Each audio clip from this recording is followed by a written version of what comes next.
Olá, tudo bem com você? Eu espero que esteja tudo bem. Eu sou João Cláudio Rufino, professor na Faculdade de Teologia e também idealizador do Bíblia Play, uma escola de estudos bíblicos online. Seja muito bem-vindo a este canal que tem como objetivo apresentar de maneira profunda o texto bíblico. E se você está em busca de uma informação bíblica, contexto cultural, histórico, línguas originais, você está no lugar certo. E o texto que nós vamos estudar no dia de hoje é tirado do Evangelho de João, capítulo 20, versículos 19 a 31. É uma perícope que trata justamente sobre a ressurreição de Jesus. Exatamente assim como nós temos feito por esses dias aqui no nosso canal. Mas antes de nós estudarmos essa perícope, que é simplesmente espetacular, eu quero te pedir que você possa curtir, compartilhar e comentar aqui embaixo. E por que isso, gente? Porque isso ajuda, faz com que o nosso vídeo vá para mais pessoas, beleza? Além disso, olha só, não se esqueça de checar a sua inscrição aqui no nosso canal. E se você não é inscrito, se inscreva e ative o sininho para receber as notificações. Vamos então à leitura do nosso texto. Ao anoitecer daquele dia, o primeiro da semana, estando fechadas, por medo dos judeus, as portas do lugar onde os discípulos se encontravam, Jesus entrou e, pondo-se no meio deles, disse: "A paz esteja convosco." Depois dessas palavras, mostrou-lhes as mãos e o lado. Então, os discípulos se alegraram por verem o Senhor. Novamente, Jesus disse: "A paz esteja convosco. Como o Pai me enviou, também eu vos envio." E depois de ter dito isso, soprou sobre eles e disse: "Recebei o Espírito Santo. A quem perdoardes os pecados, eles serão perdoados. A quem os não perdoardes, eles lhes serão retidos." Tomé, chamado Dídimo, que era um dos 12, não estava com eles quando Jesus veio. Os outros discípulos contaram-lhe depois: "Vimos o Senhor." Mas Tomé disse-lhes: "Se eu não vir a marca dos pregos em suas mãos, se eu não puser o dedo nas marcas dos pregos e não puser a mão no seu lado, não acreditarei." 8 dias depois, encontravam-se os discípulos novamente reunidos em casa, e Tomé estava com eles. Estando fechadas as portas, Jesus entrou, pôs-se no meio deles e disse: "A paz esteja convosco." Depois disse a Tomé: "Põe o teu dedo aqui e olha as minhas mãos. Estende a tua mão, toca no meu lado. E não sejas incrédulo, mas fiel." Tomé respondeu: "Meu Senhor e meu Deus." Jesus lhe disse: "Acreditaste porque me viste? Bem-aventurados os que crerem sem terem visto." Jesus realizou muitos outros sinais diante dos discípulos que não estão escritos nesse livro, mas esses foram para que acrediteis que Jesus é o Cristo, o Filho de Deus, e para que, crendo, tenhais a vida em seu nome. Bom, pessoal, vamos dar início então aqui ao nosso comentário.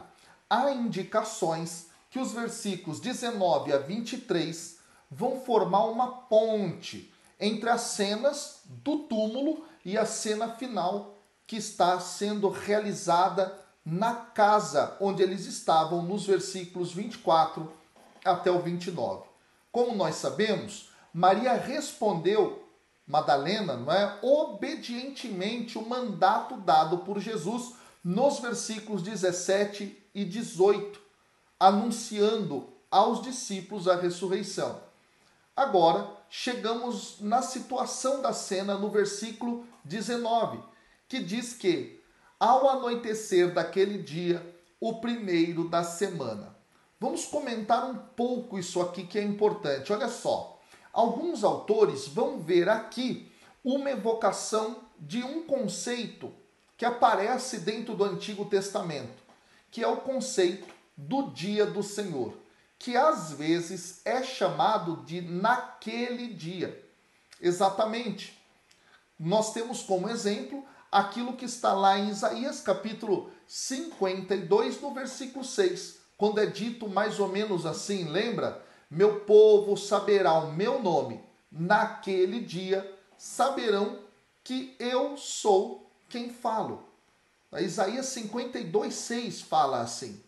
Então, nesse dia, inclusive Jesus vai lembrar, reconhecereis que eu estou no meu Pai e vocês estão em mim, e eu em vocês.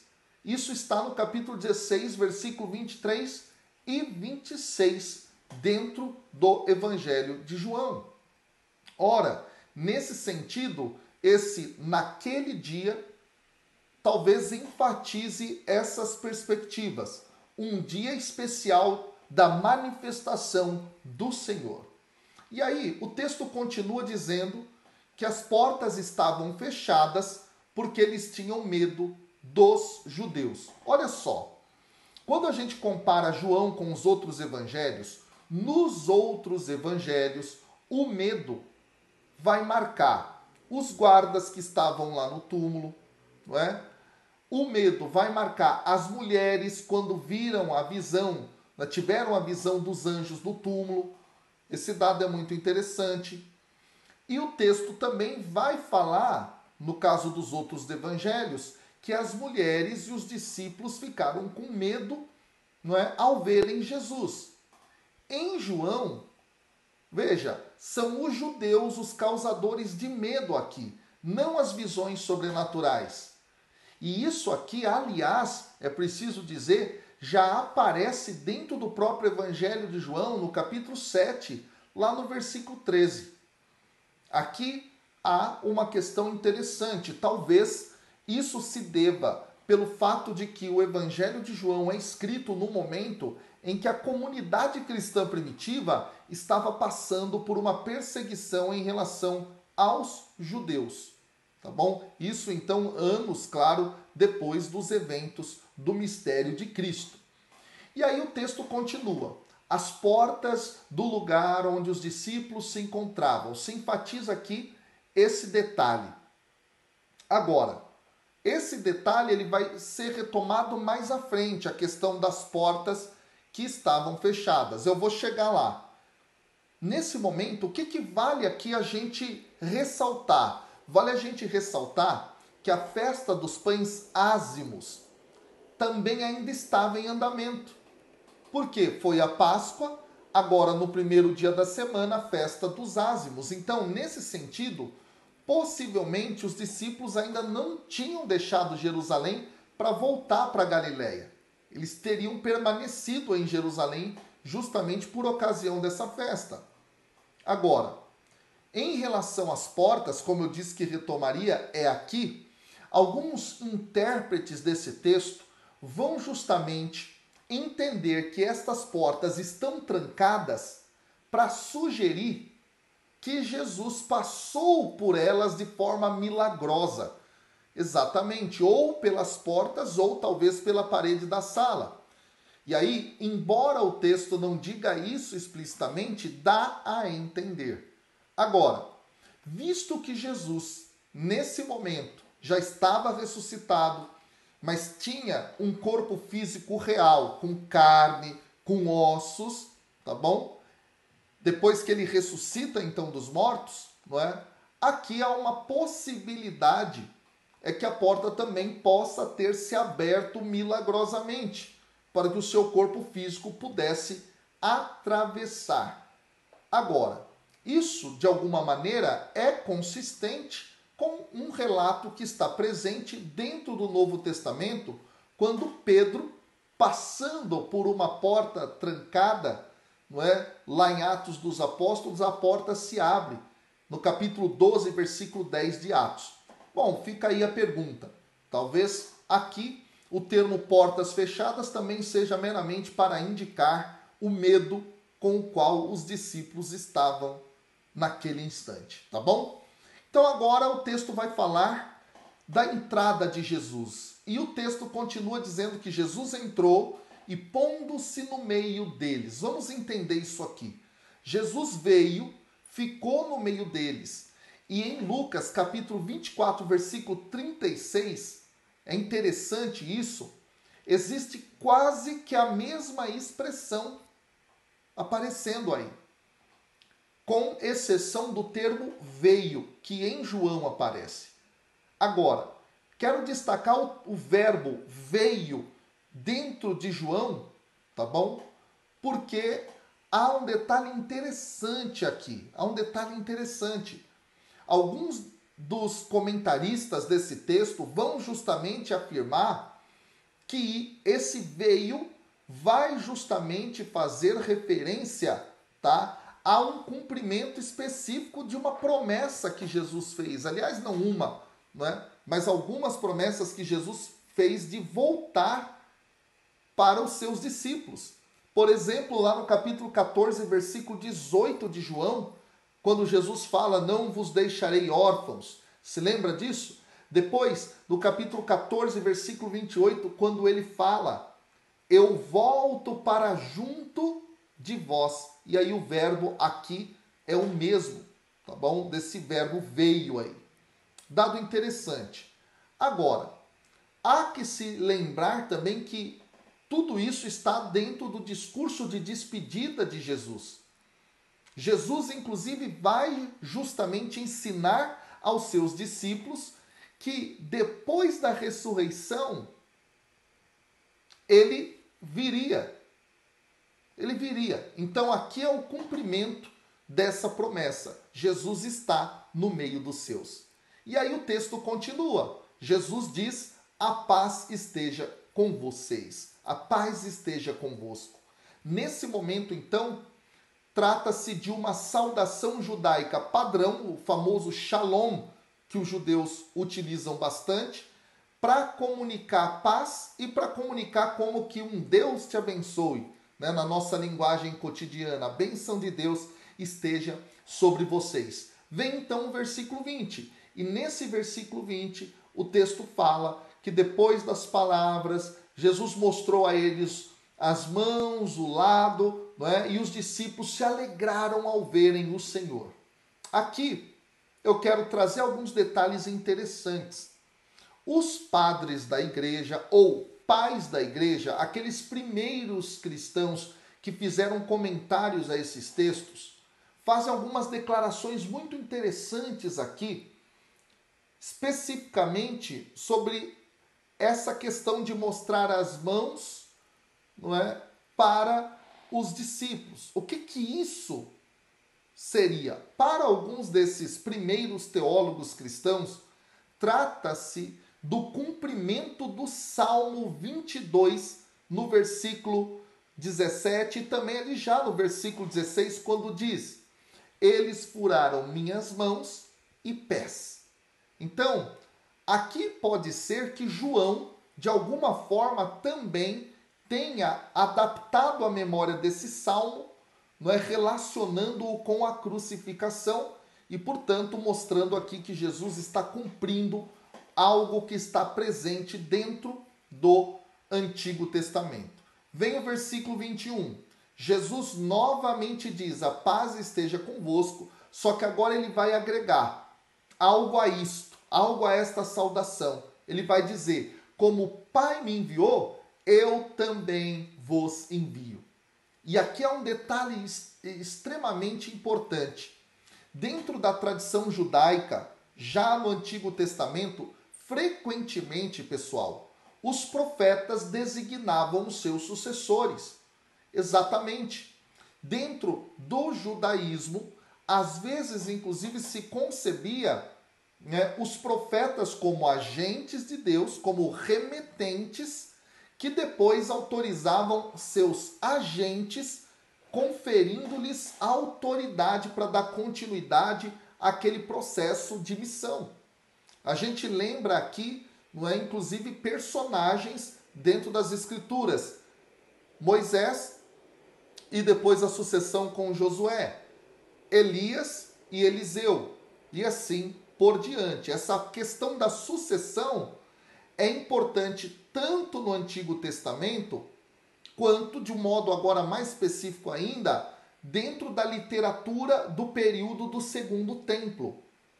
Tá? Esse dado é muito interessante. Nós estamos aqui, então, dentro de algo que vai justamente aparecer aqui. E nesse caso, então, esses discípulos serão colocados como estes sucessores, aqueles que vão dar continuidade, que serão representantes dessa nova comunidade, a comunidade messiânica, tá bom? Esse dado é bastante interessante. E aí, então, nós estamos diante do comissionamento desses discípulos. Exatamente, tá bom? Esse comissionamento culmina justamente na caracterização de Jesus como o filho que é enviado pelo Pai, e agora ele mostra aos seus seguidores como atraídos para a unidade e missão do Pai, Filho e Espírito Santo. Muito interessante isso.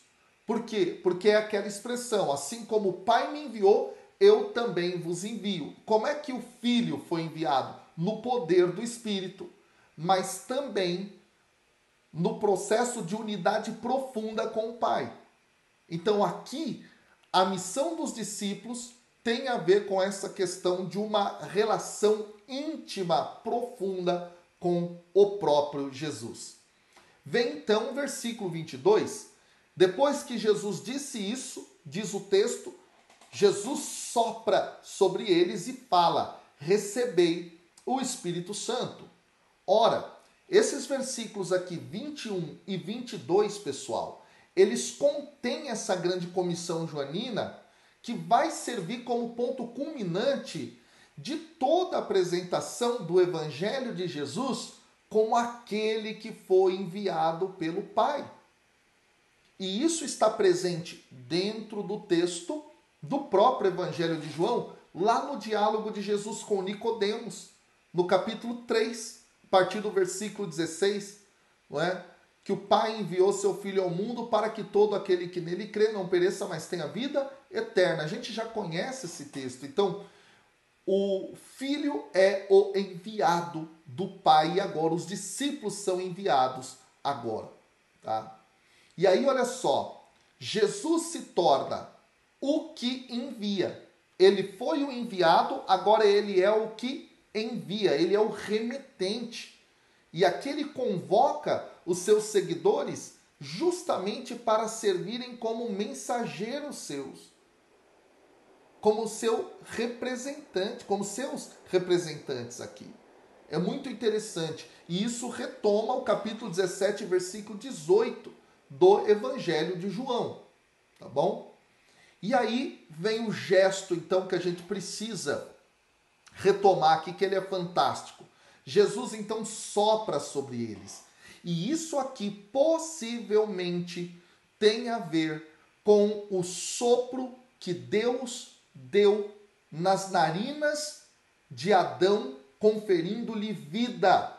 Exatamente, pessoal. Lá em Gênesis capítulo 2, no versículo 7. Nesse momento, o próprio Jesus é o que confere a vida aos seus discípulos, e isso relembra, mais uma vez, como eu tenho falado aqui no canal, quando eu comento os textos do Evangelho de João, sobretudo esses últimos que tratam sobre a ressurreição, João tem sempre como horizonte uma teologia da criação.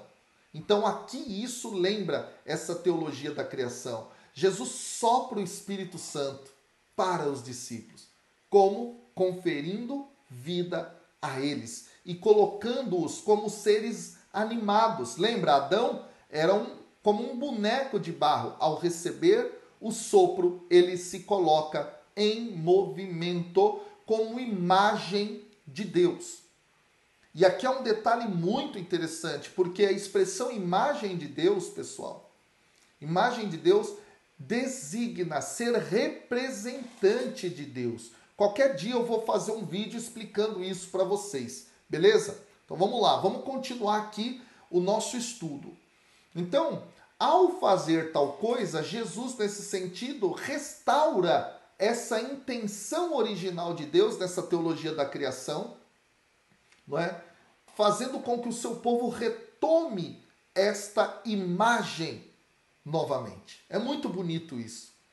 Agora, vale lembrar que Jesus prometeu isso antes da sua morte. Lá no capítulo 14, versículo 16, do versículo 26, Jesus prometeu esse derramar do Espírito. Agora, um outro texto que também aqui pode estar como pano de fundo para justamente o Evangelho de João é Ezequiel capítulo 37. Quando o Espírito sopra sobre aqueles ossos, eles se tornam um exército. Um grande, um imenso exército. Tá bom? Então pode ser que isso também esteja em jogo aqui. Mas vamos continuar, olha só. Quando Jesus soprou sobre eles e disse, receba o Espírito Santo, isso é melhor entendido também aqui como uma antecipação do que ocorreria lá no dia de Pentecostes, em Atos 2. Vamos falar uma coisa importante aqui. Quando a gente lê os evangelhos, é importante que a gente os separe e compreenda propriamente cada um deles dentro da sua teologia. E quando a gente vai fazer uma teologia bíblica, a gente pode unir todos os textos e então elaborar, não é, a construção de conceitos, de categorias, explanações a respeito do mistério de Deus. No caso aqui, é muito importante dizer que o Atos dos Apóstolos, enquanto livro, ele não está necessariamente ligado à obra joanina, ao Evangelho de João. O que significa, então, que João não narra o Pentecostes. Quem vai narrar é a obra lucana. Atos dos Apóstolos faz parte disso. Tá? Esse detalhe é fundamental e é muito importante que a gente entenda. De tal forma que alguns vão falar justamente que nesse momento é como se fosse um Pentecostes dentro da obra joanina. Não é Pentecostes enquanto festa judaica das semanas, 50 dias depois da Páscoa, tá bom? Mas é Pentecostes no sentido outro, o do derramamento do Espírito Santo. Vamos continuar, vamos para o versículo 23. Jesus continua falando a eles: a quem perdoardes os pecados, eles serão perdoados, a quem não perdoardes, eles lhes serão retidos. O que é isso? Olha, com a recepção do Espírito, esses discípulos se tornam portadores de uma ordem, de uma reorganização desse mundo caótico por causa do pecado. Nesse sentido, esses discípulos têm autoridade. Têm autoridade, por isso eles vão curar as pessoas, eles vão transmitir a palavra de vida da parte de Deus, a mensagem de Jesus que veio do próprio Pai, não é? Então esse dado é muito interessante. E nesse caso, então, essas expressões elas têm a ver com essa conferência de autoridade, até porque vale lembrar aqui o fato de que quem pode perdoar pecados para as Sagradas Escrituras é só Deus. E a autoridade agora é conferida à comunidade, é conferida à igreja, que agora vai em missão, não é, para levar esse perdão dos pecados promovido pelo Cristo, tá bom? Quando ele se entrega por nós no lenho da cruz. Agora, aqui também aparece uma referência à ação do Espírito Santo na vida das pessoas. O Espírito Santo é justamente aquele que perdoa e usa os que creem no Senhor para levar a sua mensagem, a sua palavra, para levar a vontade de Deus. Tá? E esse dado é interessante, então. Há uma ligação nesse caso. E isso, tá, se encaixa com o papel do Espírito Santo trazido pelo próprio Jesus. No capítulo 14, versículo 26, quando ele fala que o Espírito é o advogado dos pecadores. Tá bom? Esse dado é muito interessante. Bom, vamos avançar ainda mais agora. Nesse momento, então, vai o texto narrar, não é, a presença de Tomé ali como um personagem importante dentro dessa narrativa. E o versículo 24 vai falar desse Tomé, chamado Dídimo, que era um dos 12, não estava com Jesus, com eles quando Jesus veio. E o versículo 25 continua falando que os discípulos contaram tudo e disseram: vimos o Senhor. E Tomé diz: se eu não vir a marca dos pregos, se lembra disso?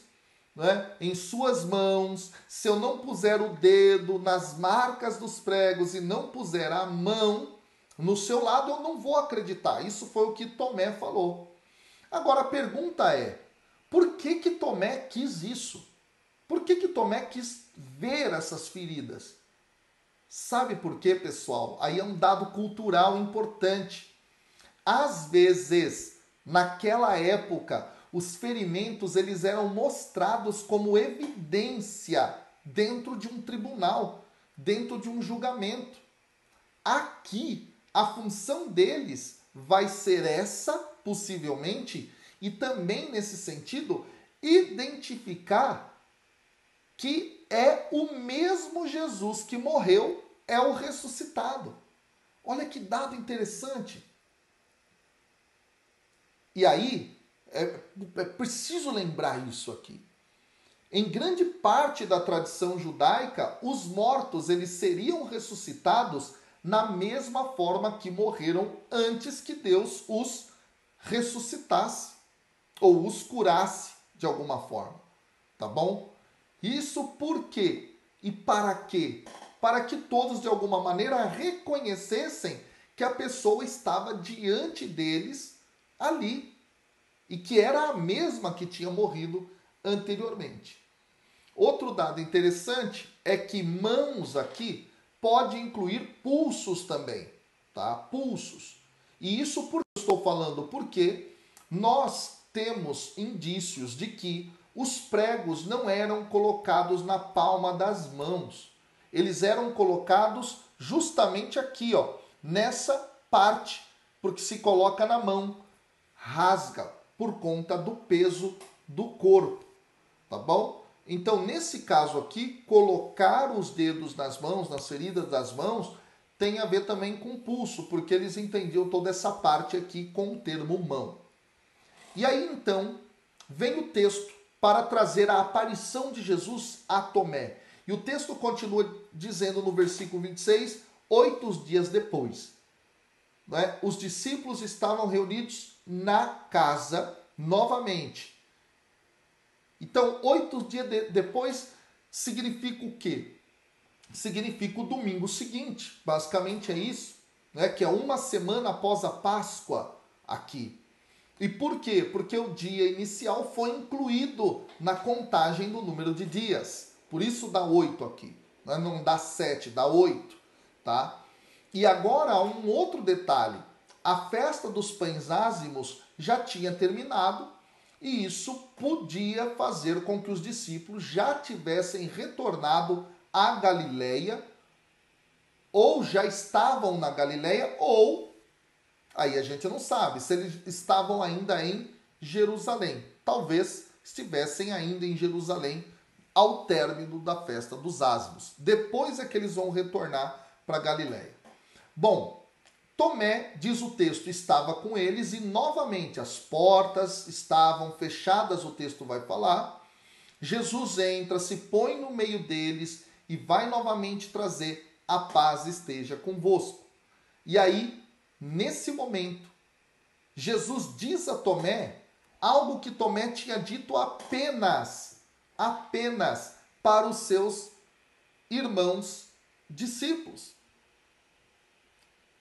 Olha só que dado interessante, Jesus, nesse sentido, surpreende Tomé com uma revelação. E isso é próprio também do Evangelho de João. Lembra Natanael lá no primeiro capítulo? Jesus faz uma revelação a Natanael, e Natanael então passa a crer que ele era o Messias? Pois é. Então Jesus, nesse momento, fala algo que era oculto nesse sentido. E diz, põe a mão, põe o dedo aqui, não é? Olha minhas mãos, estende a tua mão agora e toca o meu lado. e não sejas incrédulo, mas fiel. E aí Tomé, no versículo 28, vai responder: meu Senhor e meu Deus. Gente, aqui Tomé afirma que Jesus é Senhor e Deus. Ele reconhece nesse momento que Jesus é mais do que um rabino, mais do que um mestre, ele é Deus.